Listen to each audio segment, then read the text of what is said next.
Lucas Gersi, abogado constitucionalista, y también con Carlos Rivera, abogado penalista y director de IDL, el Instituto de Defensa Legal, para abordar un tema que resulta por lo menos polémico, porque el Congreso, a través de la Comisión Permanente, ha aprobado ya en segunda votación la ley de amnistía que beneficia a integrantes de las Fuerzas Armadas, de la Policía Nacional y también de los comités de autodefensa que participaron en la lucha antiterrorista entre los años 1980 y 2000.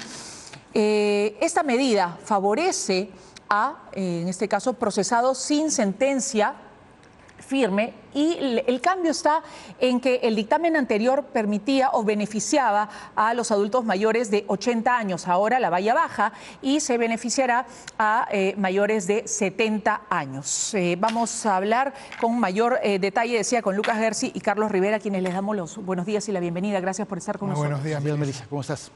Bueno, el Congreso ha aprobado entonces esta ley de amnistía que resulta, por un lado, positiva visto desde el punto de vista del tiempo que tienen estos procesos y que resultan, sí, por lo menos decirlo, irregulares o contra el derecho, en este caso, de personas que tienen procesos abiertos tanto tiempo, pero por otro lado que perjudicaría o viene perjudicando a las víctimas que denuncian violaciones contra los derechos humanos. Escuchamos en este caso la postura de Lucas Gersi para iniciar. Buenos días. Cómo no, buenos días. Antes que nada, gracias por la invitación y un gusto estar acá también con el doctor Rivera. A ver, acá hay toda una historia, ¿no? Que yo quiero resumir brevemente. La cuestión que se está debatiendo, discutiendo, es si se puede perseguir a militares, policías acusados de estos hechos tanto tiempo después de haberse producido los hechos. Y esto tiene que ver con el tema de la prescripción. O sea, quiero dar un antecedente. ¿Investigar es perseguir? No, bueno, digamos perseguir penalmente, ¿no? Investigar, enjuiciar, todo el proceso penal. A ver, pero déjame contar la historia para que se entienda todo lo que ha pasado. Hace un montón de tiempo, el Perú firmó un tratado internacional que decía que los delitos de lesa humanidad no prescriben, pero lo firmó con una observación, con una reserva. El Perú firmó diciendo, no prescriben de la firma del tratado hacia adelante. Todo lo que viene hacia atrás sí prescribe.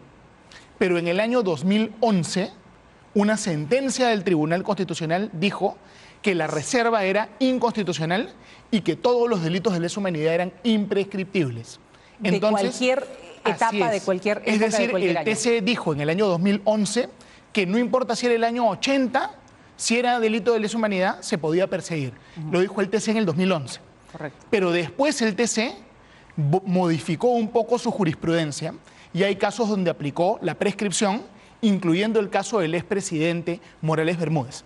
Entonces, la propia jurisprudencia del TC generó un poco un caos. El congresista Rospigliosi hace un tiempo aprobó una ley diciendo que sí debía haber prescripción, pero algunos jueces inaplicaron esa ley y todo fue un caos. Entonces, ahora, de nuevo, el Congreso dice, si como todo es un caos, mejor amnistía, ya, todo el mundo libre.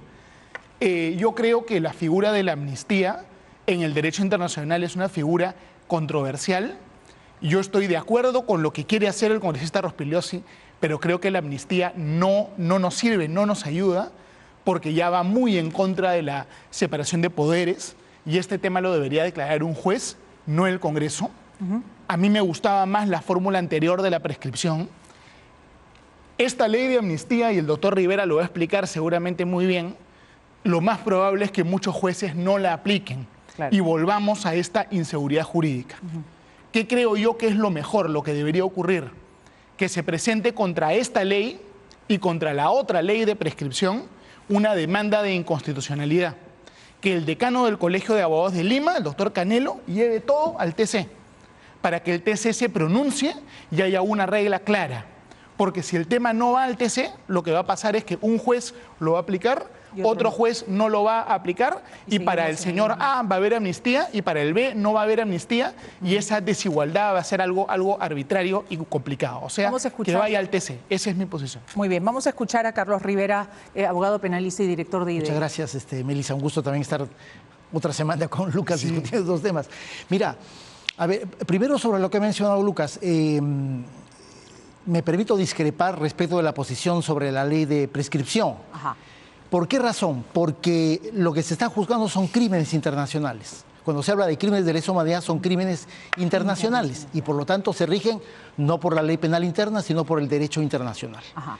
Más allá de lo que haya dicho el Tribunal Constitucional, de que la ley o la resolución legislativa por la cual se incorpora la Convención sobre Imprescriptibilidad de Crímenes de Lesa Humanidad y de Guerra, supuestamente esa resolución establece una suerte de reserva y dice, no, esta convención solamente vale desde el 2003, cuando se incorpora el derecho interno hacia adelante. Bueno, vayamos a la Convención de Viena, que regula el derecho a los tratados y dice, ninguna disposición de derecho interno puede contravenir las normas de derecho internacional. Por lo tanto, una ley nacional no puede contravenir un tratado internacional. Esa es una regla de derecho internacional que todos los países civilizados la respetan. Por lo tanto, más allá de lo que diga el ¿Y eso no significa injerencia, intromisión, alteración, digamos? Esa discusión... Porque es lo que siempre se señala, ¿no? Esa discusión, mira, creo que se resolvió hace unos 100 años el derecho internacional. Los estados ceden algo de su soberanía en el momento que firman un tratado. Y hay normas de derecho internacional que el derecho internacional lo reconoce y dice, no interesa que tú hayas firmado el tratado o no, porque son normas de derecho imperativo a nivel internacional. Eso respecto de la prescripción. Por esa razón, tampoco no es tan preciso lo que dice Lucas de que hay una suerte de controversia en el derecho interno. Sobre la ley de prescripción del año pasado se han presentado 50 peticiones individuales, de las cuales 49 los jueces penales peruanos han dicho no se aplica por inconstitucional. Por lo tanto, no hay ninguna controversia. En realidad hay una posición absolutamente consolidada de los jueces penales peruanos que dice la prescripción no aplica para aquellos casos que han sido calificados como crímenes de lesa humanidad. Eso por un lado. Y ahora tenemos la ley de amnistía. Efectivamente, el propio Rospelio se ha dicho, mira, hemos dado una ley el año pasado y no ha servido para nada. Por lo tanto, vamos por el plan B, ¿no es cierto?, que es la ley de amnistía, que en buena cuenta es repetir la ley 26479 de junio de 1995, que es una de las razones por las cuales esta alegación de que los procesos duran mucho no es porque hay una persecución. Hay que recordar, Melissa, dos elementos fundamentales. En los años 80, cuando se comienzan a producir este tipo de crímenes, hay un elemento fundamental que comienza a perturbar la acción de la justicia. La Fiscalía, el Poder Judicial iniciaron algunas investigaciones, me refiero a un caso concreto, por ejemplo, la matanza de Acomarca del año 85. En octubre del 85 el Poder Judicial abre un proceso penal. En octubre del 85 el Fuero Militar abre otro proceso penal por los mismos hechos y por los mismos delitos. ¿Cuál fue el resultado? Decenas de casos abiertos por el Poder Judicial se fueron al Fuero Militar. ¿Cuál fue el resultado? Cero justicia. Eso en los años 80. Y en los años 90, la ley de amnistía, las pocas investigaciones que existían, las cerraron. El caso La Cantuta, Sakicuray dijo, la ley de amnistía no la aplicó y le sacaron otra ley para decirle, oiga, todos los jueces están obligados. Resultado, fin de las investigaciones. Los procesos de investigación recién se reabren o se abren tras el informe final de la Comisión de la Verdad y Reconciliación. Es decir, no hay ningún proceso judicial, ninguno absolutamente, que esté abierto desde los años 80. Ninguno. Todos los procesos de investigación... Pero 20 años para un proceso, para una investigación, sin duda alguna, es regular. No hay una vulneración, digamos, de derechos allí desde su punto de vista. Permítame que justamente... No tengo ninguna duda que es un tiempo excesivo. Tanto para el militar, policía investigado, pero también para las víctimas. Mira, totalmente. Exacto, para las dos partes. Te planteo un caso muy concreto. Pero ¿cómo corregir entonces esa situación? Si no es a través de esta ley emanada desde el Congreso de la República, ¿cuál debería ser entonces el camino? Yo quiero refutar brevemente algunas cosas que ha dicho mi colega, el doctor Rivera, ¿no? Primero, estos son temas donde aplica el derecho internacional seguramente, pero también el derecho interno. Aplican los dos, porque no existe en el derecho internacional un código penal internacional. Tú solo puedes condenar a una persona aplicando una norma penal peruana, o sea, aplican ambos y se aplica el ordenamiento jurídico en su conjunto. Luego, lo que ha mencionado el doctor Rivera, que está 100% zanjado, no es del todo exacto, ¿no? No hay que ser selectivo en la revisión de la información, porque hay por lo menos 2 sentencias del Tribunal Constitucional, que es el máximo tribunal interno en el Perú, que sí aplica la prescripción. Entonces tenemos casos donde sí aplica, que a lo mejor son menos, pero del TC, y casos que no aplican, donde de repente son más, y también está el TC.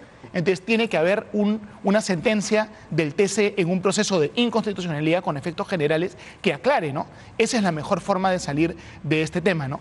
Y claro, obviamente, más de 20 años de proceso, evidentemente los imputados, las víctimas, todo el mundo siente una carga muy pesada, siente una arbitrariedad, pues algo muy terrible, muy duro, y no hay ninguna justificación para que esto se prolongue décadas, ¿no? Sí. La Coordinadora Nacional todos, ¿no? de Derechos Humanos ha señalado que hay 150 casos con sentencia firme que sí se van a ver, en este caso, beneficiados, y 600 procesos con ejecuciones extrajudiciales, tortura, desapariciones forzadas, entre otros delitos contra los derechos humanos que también se van a ver beneficiados. Jorge Montoya ha señalado, Fernando Rospigliosi, presidente de la Comisión de Constitución, ha señalado que 1000 miembros de las Fuerzas Armadas, la Policía y comités de autodefensa se van a ver beneficiados con esta ley. Hay una cifra más cercana al dato de la coordinadora, ¿no? 1000 no existen ese tipo de investigaciones, porque además el proceso de justicia en el Perú se ha ido complicando en materia de derechos humanos, se ha ido complicando. Una de las razones por las cuales los procesos penales duran,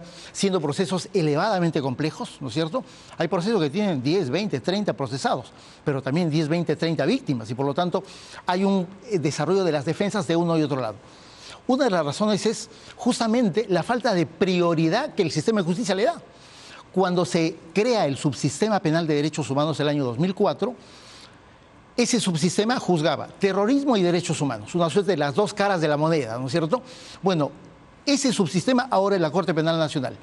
Adicionalmente al tema de derechos humanos tiene 15 competencias más: crimen organizado, narcotráfico, y por lo tanto los tribunales y jueces de derechos humanos se han ido acortando, achicando, tienen menos tiempo, menos recursos, y por lo tanto llevamos procesos aparentemente interminables. Mira, te doy un ejemplo que se hizo conocido el año pasado. El caso de las violaciones sexuales en Mantivilca, ocurridas entre el año 84 y 93. Recién el año pasado se dictó sentencia. Recién el año pasado hubieron 8 condenados. Esos condenados van a ser amnistiados, porque la ley dice: los condenados que no tengan sentencia firme van a pasar por la amnistía.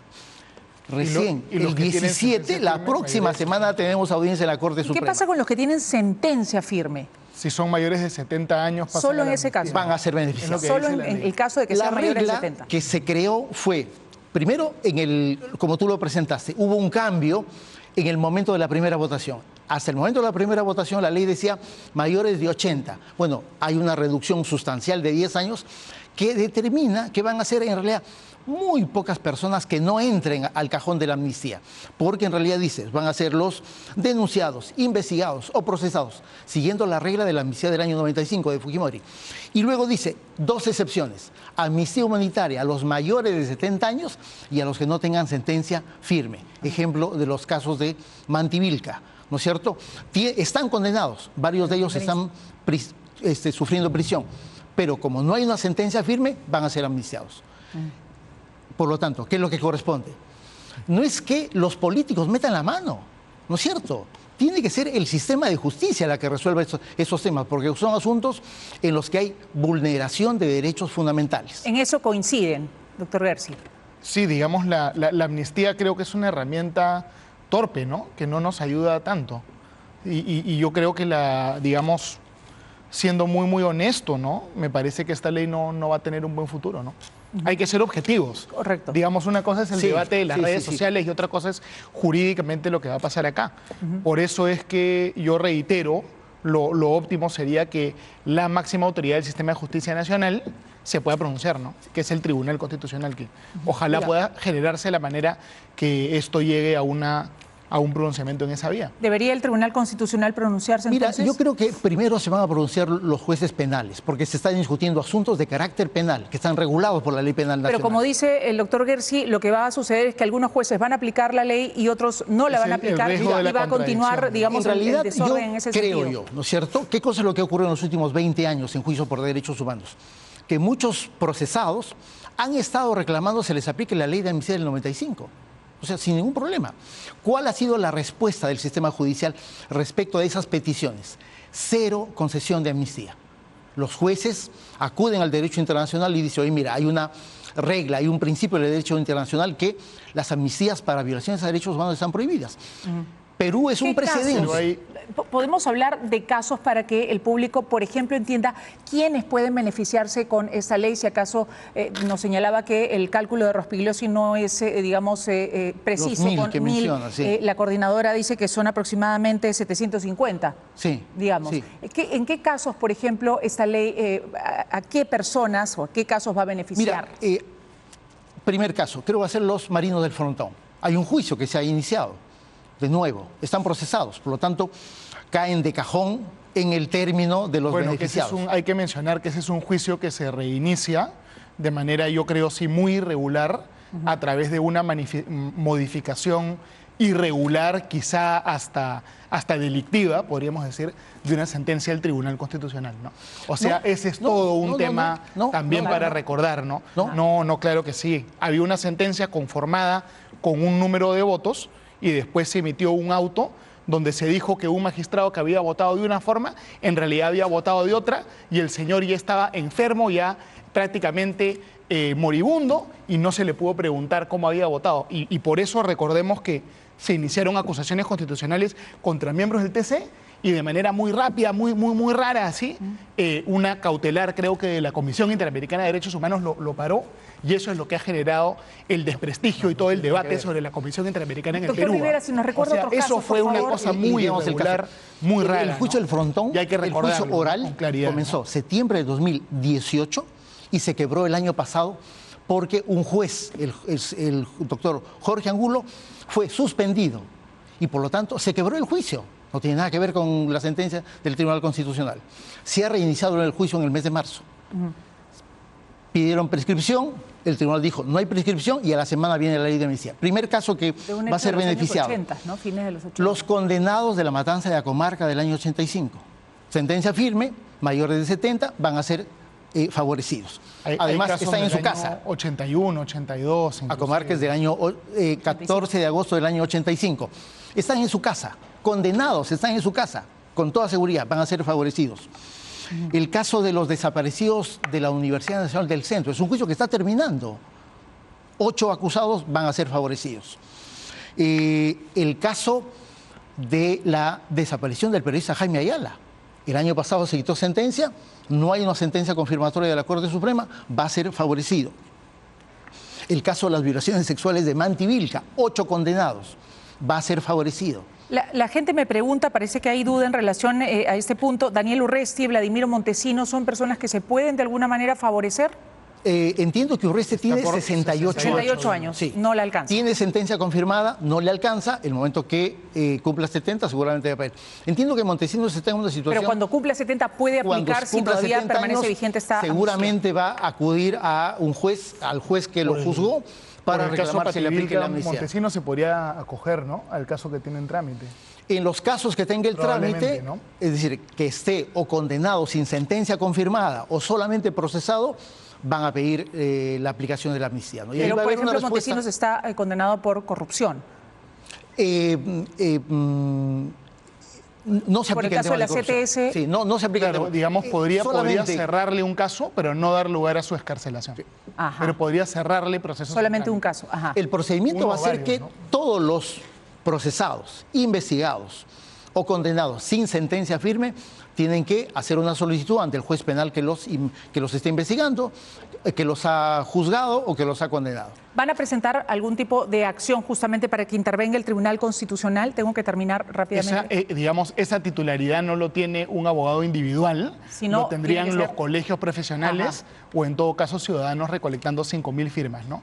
Pero yo reitero, lo más sano es que haya un pronunciamiento con efectos generales para que haya una regla general respecto de si estas normas se aplican o no, para evitar el riesgo de la contradicción, ¿no? El camino va a ser que lo que no son leyes autoaplicativas, sino es que sale la ley de amnistía mañana y todos se van a su casa. Tienen que hacer una petición individual al juez que los está juzgando. Y cada juez determinará si cada juez penal, dentro de cada proceso penal. Cada juez penal tiene que hacer un procedimiento individual respecto de la persona que ha solicitado ese beneficio. Eso es. Muchas gracias a Lucas Gersi y al doctor Rivera, Carlos Rivera, por estar esta mañana con nosotros hablando justamente de esta ley de amnistía para militares, policías y procesados contra terrorismo.